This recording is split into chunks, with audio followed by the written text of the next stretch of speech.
Benvenuti! This is a review of the Maserati Ghibli SQ4, the top version of this model. And it's at Autogefühl, your number one resource for in-depth car reviews and your number one community to discuss cars with Thomas. As I said, all-wheel drive here, top version with the top petrol engine, V6 below the hood, and of course spectacular exterior, sensual interior. And we're going to cover all of the aspects. And of course, we'll have a lot of fun in driving. Let's go!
Let's start with the front, and I really like this car from the front.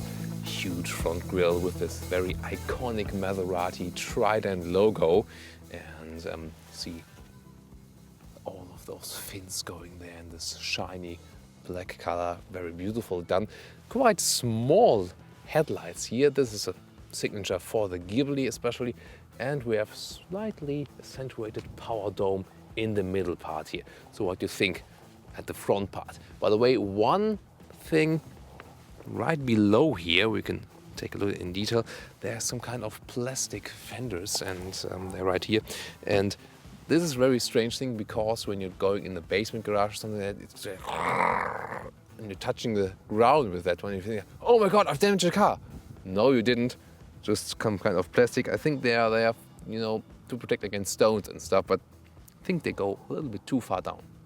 Very interesting where they put the sensors. You see inside the front grille, they have hidden the sensors here because they cannot really hide it behind the logo, and they want to keep the logo to be three-dimensional. The side profile is also very special here with the Maserati Ghibli. First of all, the rims. Standard, they come with 18-inch. This was here 19-inch now optional. But those are winter tires, so the tires look a little bit bigger than they would look with summer tires. In general, just pick the 18-inch ones, then you have even more comfort, and they still look quite good. What is very nice are those gaps we see here right next to the wheel arches. Beautiful done. And then we have a lot of more emotional details. And for example, you will soon see that the frame is not belonging to the door. The windows are standalone kind of. And then very special is this area here, because well, all of the other competitor cars, they look way different in this aspect here, and very strong shoulders we have here.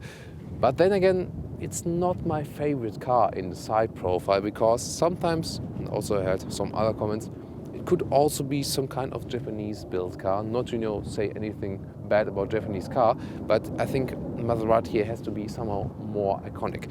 What is quite nice is that we have the separated 3D logo here. That is a really nice emotional detail. Want to have more about those things.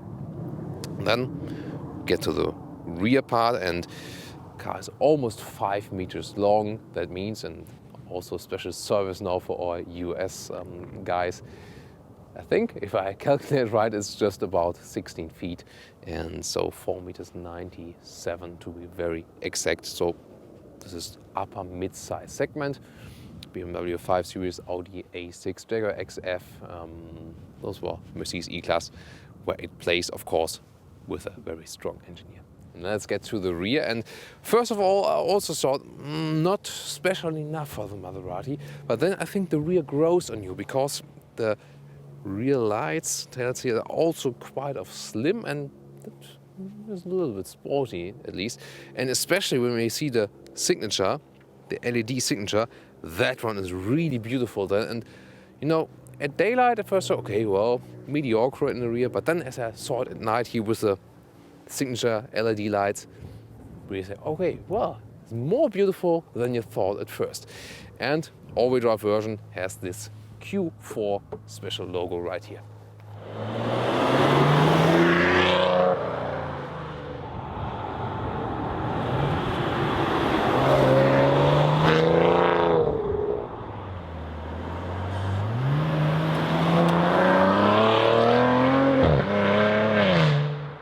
Let's see what's beneath the hood, and that one of course is spectacular. It's the V6 twin turbo of Maserati. It's a very beautiful engine design here, although we always see covers nowadays.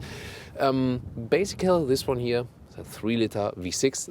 This one here, the Ghibli, always comes with a 3-liter V6, no matter if the petrol or the diesel engine. Diesel is available in Europe, 275 horsepower. We've driven that one as well. See the linked review in the description if you're especially interested in that one. This one here, twin turbo petrol engine, is always available in the US as well. The normal version is about 330 horsepower. The exact horsepower figure depends on your market as well. Then the S version, Ghibli S, then has about 430 or 410, 400 horsepower, something around that one, also depending on your market. And then the SQ4 is the S version with those 400 horsepower, and then again with the all-wheel drive. Top version here, 4.8 seconds from 0 to 100 kilometers or 0 to 60 miles an hour. Massive acceleration, of course, for an upper mid-size segment car.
This is the key, and I think it's my favorite key in the automotive industry. Look at that one. It's really heavy. Feels very premium, and Maserati Trident in the middle of that. And I just love that key, really. So let's get inside. And one remarkable thing, also as for the quality, here you see, first of all, we don't have a frame around the window, and then what is interesting, sometimes obviously people tend to touch it here then to open the door further, and then this rubber lip is already removed a little bit. It's not the way at the co-driver side, but here it's already the case. So Maserati engineers pay out attention for that one. The windows, if you look from above here, you see this double frame style. You can have 2 layers of the windows, and that will help in the sound insulation. Generally, I think it's quite beautiful that we have this set up where the glass is standing like a coupe style, because that's something special. Then let's take a look at the interior. We got the brown interior here, basically a very beautiful color, and look at this Italian sensual design. You got so many details to look at, and there I think they are also leading some other manufacturers which, you know, create some very clean designs, but this one here, it's very emotional. Just one thing, if you look at the seats and also the other materials, Maserati does not offer any premium alternative to real animal skin, and that is really a flaw, because, you know, people liking animals just want to have something sustainable. You have to have alternatives to that nowadays. Inside of the doors you see this is this open cell wood, feels very natural. I love that. And also everything is really very well processed. You see how stable this is here, for example, and also see very long as well. Then let's get inside. And this is a very comfortable seating position. You don't fall too far down. Right now I have the seat very low because, you know, it's a rather tall driver. There's this kind of headspace above my head when I have the seat very low, but you can also put it upward, of course. There's electric stuff. You can put it upward. Also in the front, you can put up and down again. There's this lumbar support as well. I usually never use lumbar support. I'm not sure, it's uncomfortable to me. What about you? Are you using lumbar support? And of course the back of the seat is also electronically adjustable. I really like the seating position here and offers me good comfort also for long Autobahn ways. The steering wheel, you can see, is really huge for such a car. And I'm telling you later more about it in the driving review. At first, well, it seems a little bit clumsy, let's say. But then it also feels premium at the same time because it's very repulsive. Also with the style, which you can see here, or the same style you can also find at the rear end of the shifting pedals. That is really interesting and somehow, well, it is special for this car. Then again, that it had such a huge steering wheel, same as other cars. They have especially tiny steering wheels, and so overall, I think it's okay. It's something unique about this car. Same, for example, as the Jeep cars, because they also come ultimately from the same Meta corporation.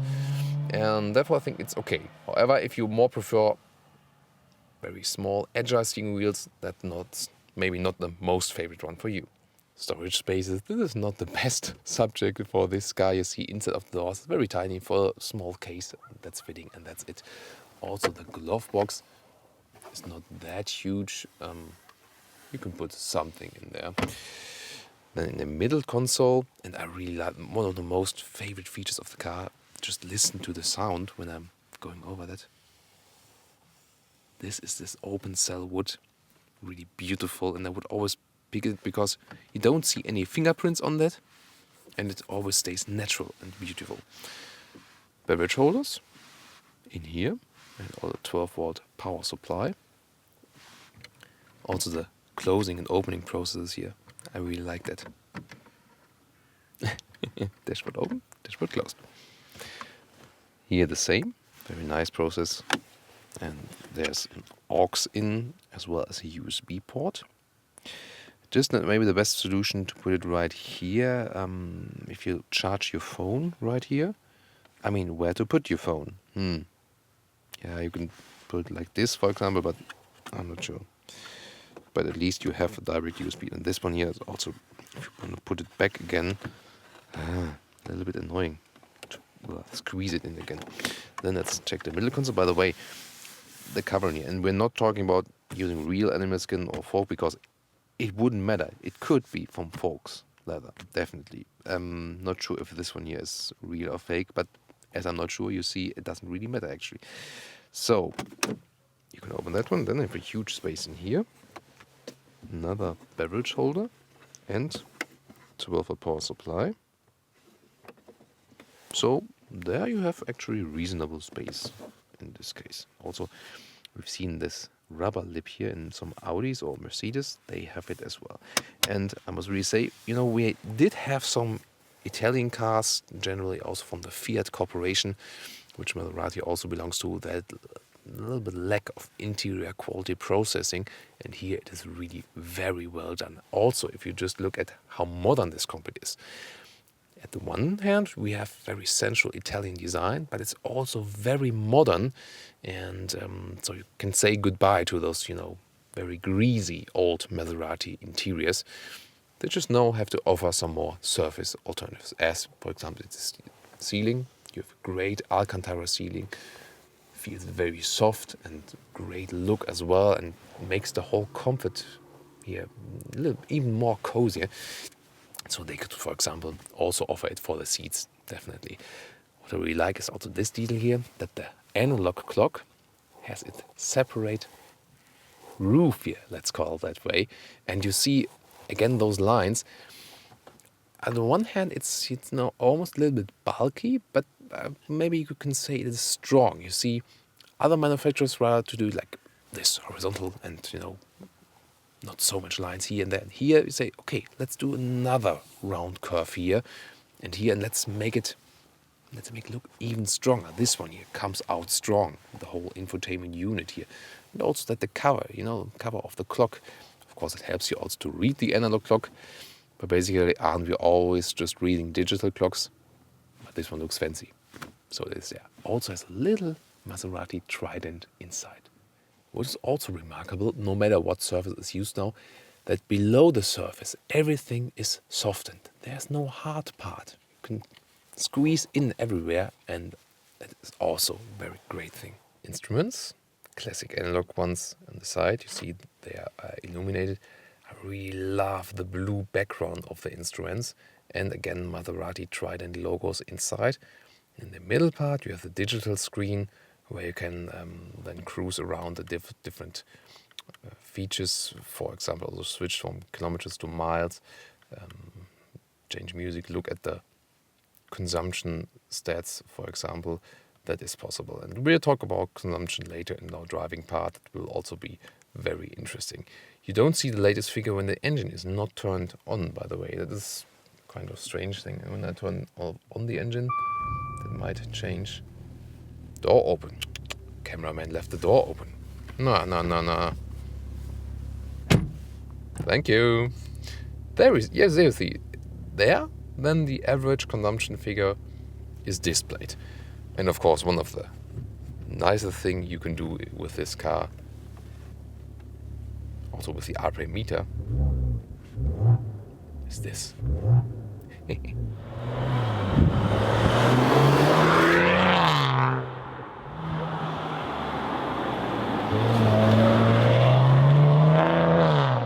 Rear view camera close up. I will also comment that one when we drive, because I can already tell you so far.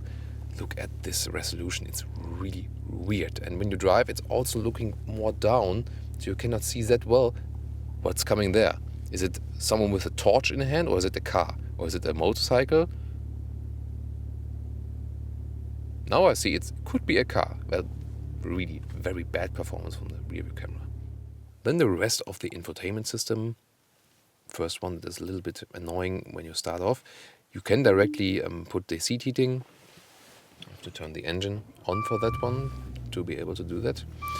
There you also can see that it takes some time to charge up. So high, low, passenger, high, low. Basically you got most of the stuff you need in here. 2-zone air conditioning, for example. But the GPS you have to pay extra. Not the screen, but the GPS function. You always have to press accept, even if you not only want to accept the GPS, because sometimes when you want to go to GPS, then you have to hit accept, but then you have to always do that to read any function here, and that is really annoying. Generally, it's very intuitive. So, for example, get to the radio or the controls for the seat heating again. That's the radio, for example. You can also turn off the volume here. And you can also browse through menus here, for example, when you get into the phone. That's a good thing, by the way. Asking directly, do I want to pair a new phone via Bluetooth? However, it took me some 2 or 3 tries to connect it. That was a little bit weird. Settings, for example, there I can also show you. You can use this one here, this knob, to browse around the menu. You can use these buttons here. And one strange thing is that sometimes you cannot press the whole line. You have to press, for example, there. You see? I can't change it when I press just here. I have to really use this small button. And that can be improved, definitely. Also, you look the visual aspect of this one here. It looks outdated. So it needs to be updated, definitely, that we have get better modern visual stuff here, and then it would be good, because general how you can control it, it's very intuitive. I really like you get to all the functions you need, but just the visual part has to be updated, I think. Or what's your opinion on that one? Separate air conditioning unit, and I liked it. Colder, warmer, you get the information in the screen above. Then AC control, how strong the vents are, and also when I push the buttons here, everything is from good quality. CD slot is right here if you want to put a CD in here. And, well, also nice design, doesn't scream for attention, and it doesn't have to. A great automatic gear shifter. You press it behind and then go to the rear, N, D. Just when you go from D into reverse, it can sometimes happen that, you know, go to the parking mode and then you have to go back again. That's a little bit annoying. And then we have different buttons here. Turning off the ESP, the electronic stability control. It doesn't do what, let's hold it. There it is, you heard it. Then ESC is off. But usually you just leave it in, just do it at closed circuit and stuff. Manual, then is a car relying on manual shifts. Ice mode, talking later about that one. Throttle input is reduced for slippery conditions. And sport mode, more throttle input, a little bit better sound. That one will be fun in our driving review. Let's get to the rear, and remarkable again, same as a two-door coupe. The windows slide down and we don't have the frame above the window, and it's a very remarkable thing, definitely. And you already see it here. Well, it's again very beautiful design. Also that the Maserati Trident logo is stamped on the head restraints, even at the rear part. That is a very beautiful thing, definitely. But then again, I can show you how much or how little space I have in the rear compartment. And that is a little bit disappointing, especially if compared to the competitors. As I would be sitting with 1.86 m in height, and yeah, you see, I can sit here with my knees, but that's directly almost touching the front seat. And other cars in this segment here really have a lot more space. Also with, let's see, well, don't have a panoramic roof here. I can also sit with my head with just a little bit space above my head. So other cars in this segment offer way more space. So this is maybe one of the worst aspects of this car, that the space you have is not really used. Also, there's no way to flip the rear seats or something like that. And but in general, at least the seating position is quite comfortable here. But you have to be smaller, let's say, to be able to really comfortably sit here in the rear. Kind of the same counts for the trunk. Open it right here. And it sounds a little bit weird when I open it. And also this, I mean, not really having the same standard of quality as the whole rest of the interior, I feel, with this trunk opening. There you see, well, it goes quite deep in there. For example, a suitcase is quite nice, but you know, not the most space we have here, definitely. And there's no function to flip the seats, so you're limited in this respect, definitely. What is very nicely done is all the equipment you have here. You know, separate cases here with logo on that one, for example, emergency vests or triangles and stuff. This one here is really very well done. Also, when you check out the compartment below that one here, you can put more stuff here. And then again, and those details are those I love. Look at that one. Also the repair stuff are in separate cases with Maserati logo. That is some classic stuff.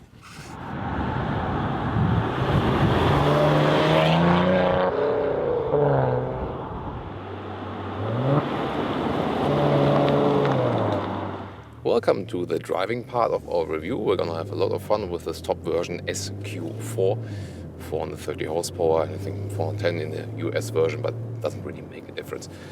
I've already turned in the sport mode because then you also can have a lot of fun inside the city. What does it do? The RPM to go higher, gears lower, and of course a little bit more of the sound. Then you can also boost some other people here in the city. But of course, only until the next red traffic light. So mainly you leave it in a normal mode here in city driving. Even when standing still, you can feel a little bit of a difference.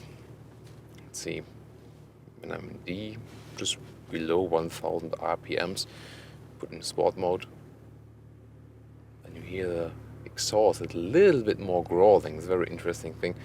With the diesel, there's a bigger difference because the diesel usually doesn't sound that well. But then if you put in the sport mode in the diesel, you have really this artificial growling, which is done by a sound generator. Here, you don't really need a sound generator, but still the sport mode activated here in the middle console can change something of the sound. But let's first start then in the normal mode to tell you something about the characteristics. We also have an ice mode that reduces the throttle input. I can also soon show you that. That is for very bad weather conditions. But as we have the all-wheel drive here, well, I don't need it so often then as well, because you don't have so much wheel spin. So you can accelerate here at the traffic light, and you're already here in the normal mode. There's a nice sound, and above 3000 RPMs, the sound I think is getting a little bit of strange, because it's completely some high tone in the note. You'll listen to that later on as well when we get even more RPMs on the motorway. So we'll have the city part here, we'll have a motorway part, and we'll also have a countryside road part, as always, to show you every different aspects of the car. First of all, about the seating position, yes, it's very good, comfortable. We're in the upper middle class or upper mid-size segment here. Comparable cars would be Audi A6, Mercedes E-Class, Jaguar XF, and of course in the higher powered versions, also the BMW 5 Series. And a very good car for long travels. You don't get any back pain. Very comfortable for multiple sizes of persons, definitely. Steering wheel, as I said in the interior review, is really huge, but it kind of grows on you a little bit, because grows on you, that was a good one. For a sporty car, it is really too big, I think. But somehow a big steering wheel also makes kind of worthy impression. And also how the steering wheel feels, and you have different variations how you can grab it, like this, or something you could grab like this, or go with the thumbs in, and something very sensual about the steering wheel, definitely. And so I also think it's quite good and fitting for this car, even if it is quite huge. The steering angle, however, you will also see it later in quite sharp corners. Well, I think I need too far angle to steer around. You see, when I'm going like this, hardly anything is happening. And for a very sporty car, I would expect that the steering is more progressive in its characteristics, that I don't need so wide steering angles to steer. That is one negative for it. The suspension, maybe you also hear it. I'm not sure if it's transported via the microphone, but I have a little problem with the suspension. Generally, it is rather stiff for upper mid-size sedan. That is not bad, but you know, when we face some small bumps in the road, first of all, you really hear them, and they're directly transported to your spine. And there you see that this Italian manufacturer's brand, they're a little bit behind the German brands in this case here. I think they are ahead as far as the emotional concern is, you know, and design and so on. This is really central, really very emotion here. But when it comes to those technical stuff here, for example, the suspension, it is really too rough for this kind of vehicle. And we've seen with other vehicles that it is possible to have a very comfortable suspension that is sporty at the same time. Here it is, I would say, just sporty. And well, as long as the road is really very good and its surface, that is pretty much fine. But then as soon as you face some bumps, it's getting rather uncomfortable. However, if the road is good as it right now, then you have nice contact, have a sporty feeling, although the car is almost 5 meters long, 16 foot, as I've told you earlier as well. And you're gonna have a lot of fun driving in the car. And well, some other cars in this segment, they tend to become a little bit boring. This one is definitely not. So if you want to spice up your life with a 5 meter long car in this sedan class, that's definitely a good choice to have a lot of fun also just when driving in the city, definitely. About this engine here, especially when I'm just cruising in the city, see, going down a little bit, 50 kilometers an hour, below 2000 RPMs. That's the normal mode. The diesel, when you drive it, yeah, I think it's a little bit, you know, more evolved if you just roll the car. But then again, this petrol engine here, if you really press the throttle, then you realize you have a better reaction here. The difference in the acceleration to this top version here, SQ4, and the diesel, which you don't get in the US by the way, it's 1.5 seconds. So this one you have 4.8 seconds, 0 to 100 kilometers or 0 to 60 miles an hour. The great performance, but the difference with the diesel is not that huge. And the reason for that is that the diesel got even a little bit more torque than the petrol engine. But still, this one here is a little bit faster. Sound insulation, you've seen it in the interior review, that the windows have this kind of double frame, and that is making it quite of silent in here. Maybe we can start doing some ASMR video when sitting in the car here. For example, touching the steering wheel, talking very silent. Or we can just continue with our normal driving review as well. Some of you told me, hey Thomas, you have a talent for ASMR. And I was like, what is that? Never seen or heard that one. And I looked up and was seeing like, what the hell is that? But I think it does really actually work. It's quite a remarkable thing. If you haven't seen one, look at one up. Maybe we can do some car ASMR at some point. That would be maybe very interesting. So we're getting to our cameraman Michel today really has to laugh because he's making fun of ASMR videos. Obviously not working for him. For me it's working a little bit. So we're getting to the part where we're driving a little bit faster then, and that also speaks more for the sound insulation then. Let's see how it will be at 100 kilometers an hour on the motorway. And of course we can hammer the throttle then a little bit better. Again, to the switch normal sport mode. Really like the sport mode here. Let's put in the sport mode. There you maybe heard it. RPMs go up a little bit more. Gears shifting lower, or let's see, shifting later then as well. And you really have the direct throttle input as soon as you push it. Gear lower now. Oh, I like that really sound when the car shifts up or down. You'll hear that soon even better. And the ICE mode, again, increased control and efficiency mode on, car says. Oh, fancy. But then, when we push the throttle down, it's very harmonic in the acceleration. But again, as we have the all-wheel drive here, you won't really need it that often. Maybe with the other versions, which don't have this Q5 appendix.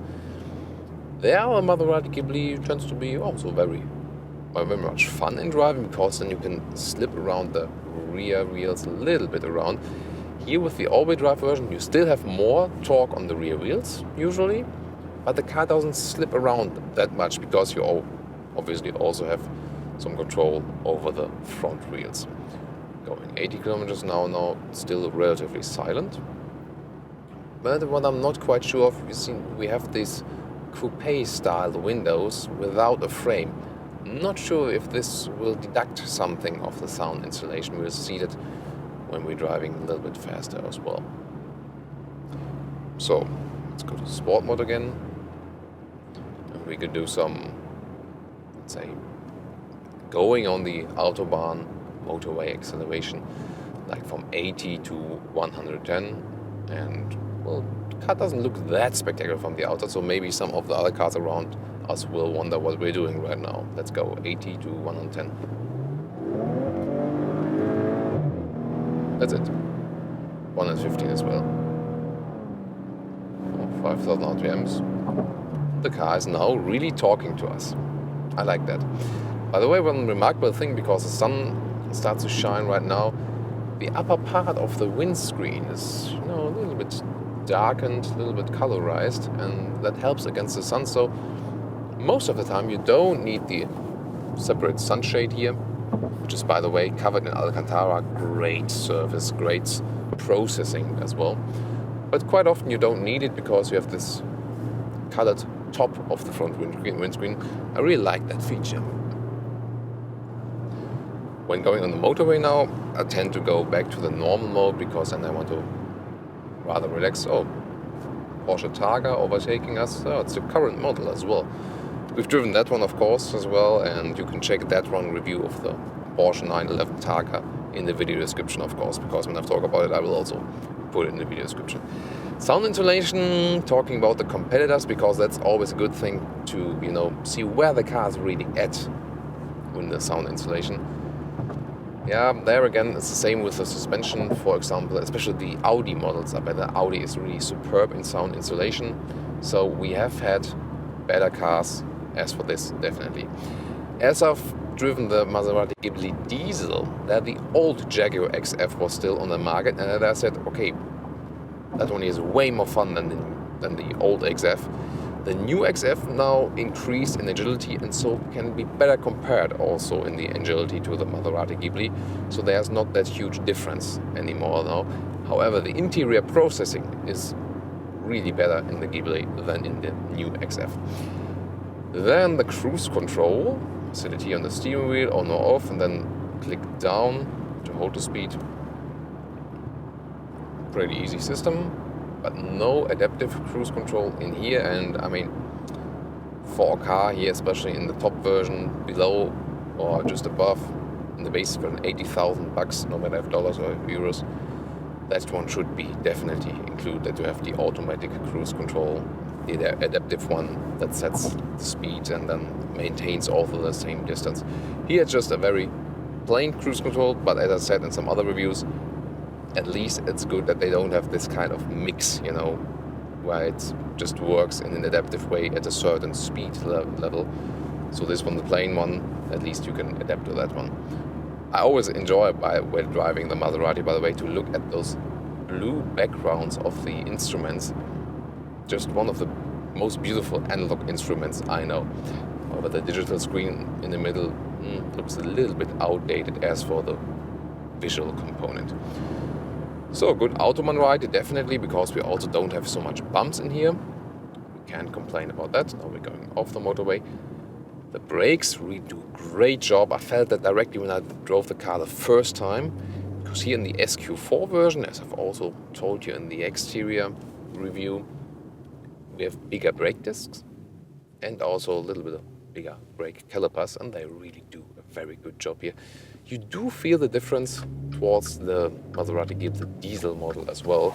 It's not that the diesel brakes or the normal Ghibli petrol version, that they would be bad, no, but you feel a little bit more difference. But only plays an effect if you really do some very hard braking maneuvers, and so basically you'll live also fine with those.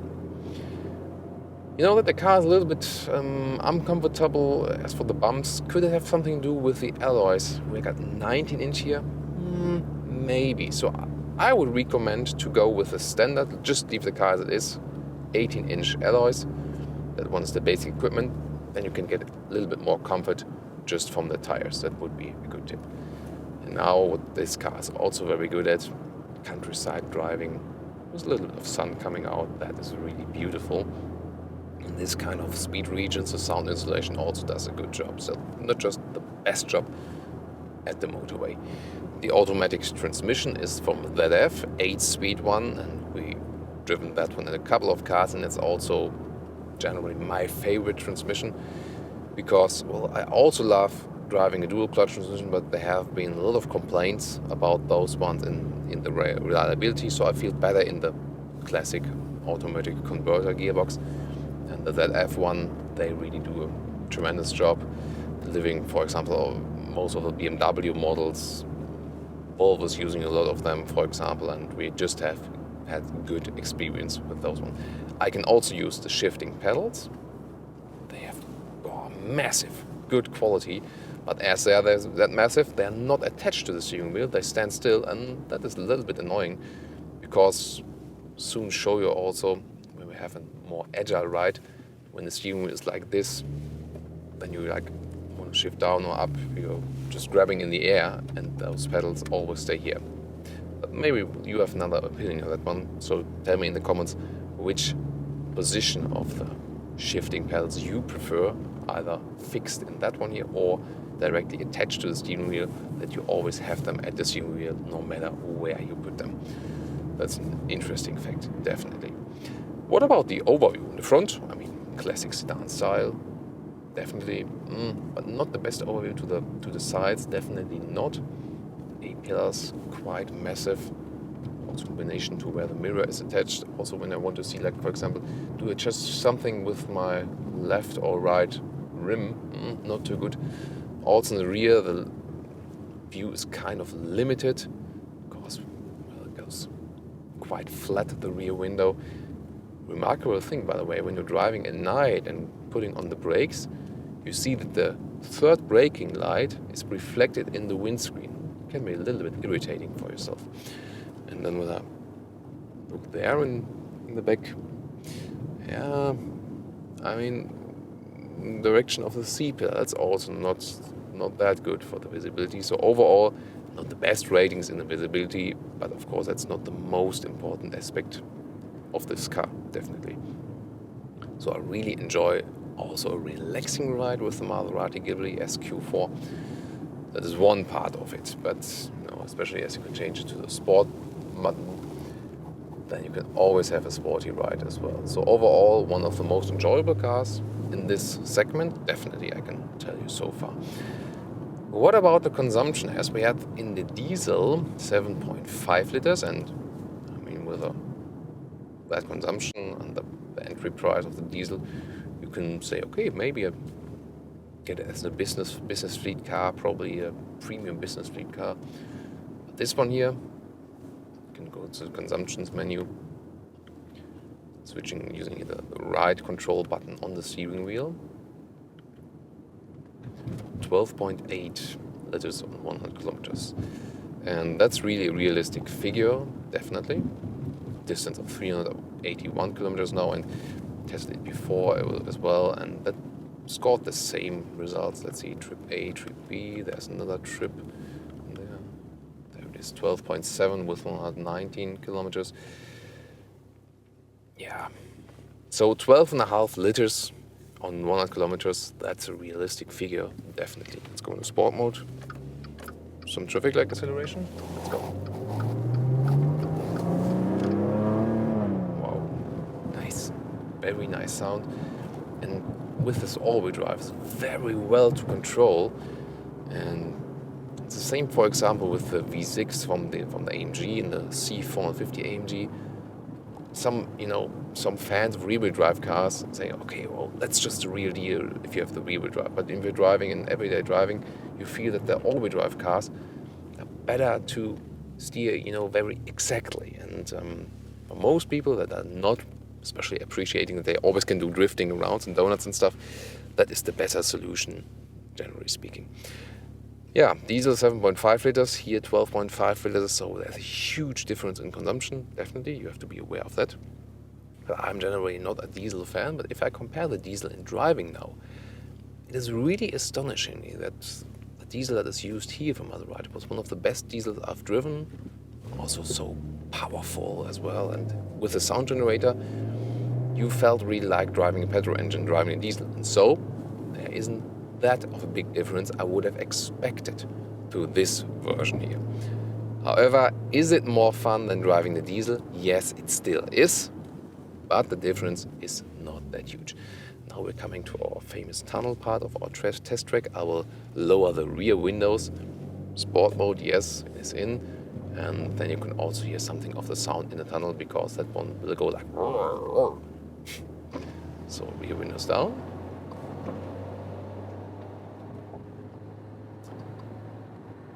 Let's see. Second gear.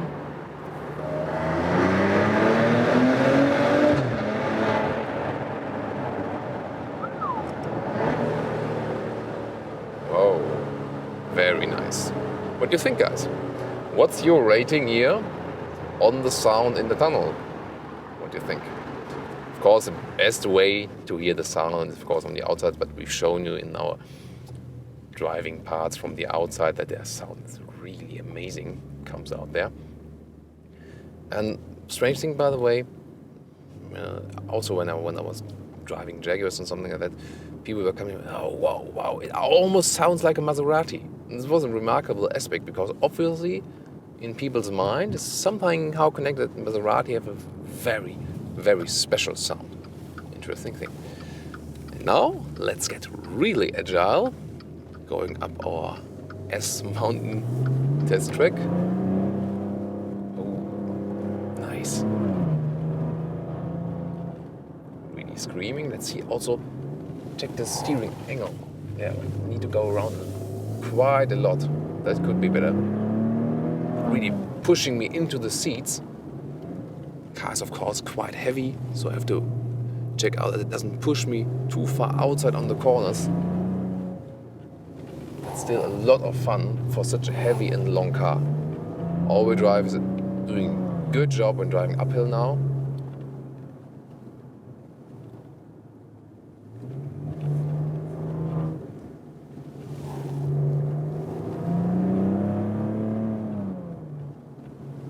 Very nice part to enjoy with our riding here.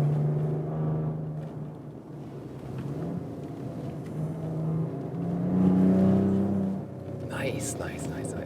Even with the all-wheel drive, a little bit you feel that the car is going with the rear a little bit faster than with the front wheels, and that is, of course, a very good thing when riding a rather sporty car.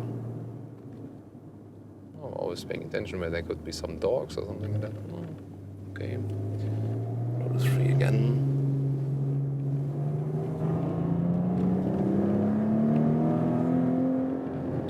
Very nice performance. A lot of fun to drive the car, really. Of course, even if you're going uphill, the performance is that good. You don't hardly feel that you're going uphill at all. And that, of course, speaks for a very sporty car. So let's switch to our... In the middle display, you could switch around what you want to see. Most of the time I have the speed in here because, of course, I never want to exceed the speed. Don't want to get speeding tickets, do you? Yeah, I think a lot of parts and covered here in our driving review, and this car really masters all of the disciplines. So no matter if you want to go a lot of kilometers on the motorway, if you want to go some sporty riding or some city riding, relaxing ride, the car is really suitable for everything of that. Turning circle, as you see here, not the best one. Also when I'm going in reverse gear now, rear view camera. One of the worst rear view cameras I've seen, I'm sorry. Really bad resolution, also bad as for, when it's bright now, I can hardly see anything on the display. And also the angle when I'm going backwards, and I can just see a very small part directly behind me, and the rest is really very weird.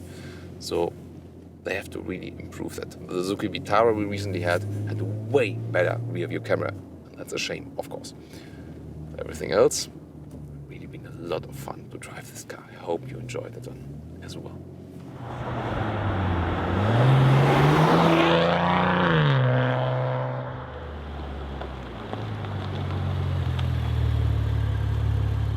Let's now come to the conclusion of the Maserati Ghibli SQ4. The best thing at first is one of the most emotional cars in this upper mid-size segment, definitely. And I had a lot of fun driving it again. But then it's also interesting, it was also fun to drive it as a diesel, so I would have expected that this one here is way more different than a diesel, really. And I mean, there's a 20,000 euros price difference in Germany, for example. Diesel 65,000 euros, this one here above 80,000 euros, so really a huge difference. So for this price difference, I really recommend our European viewers rather go for the diesel, save some money, and you can easily get it as a business car, and also really way lower in the consumption. Not because this one is bad, but because the diesel is already a very emotional one, a very good one, and also with a nice sound.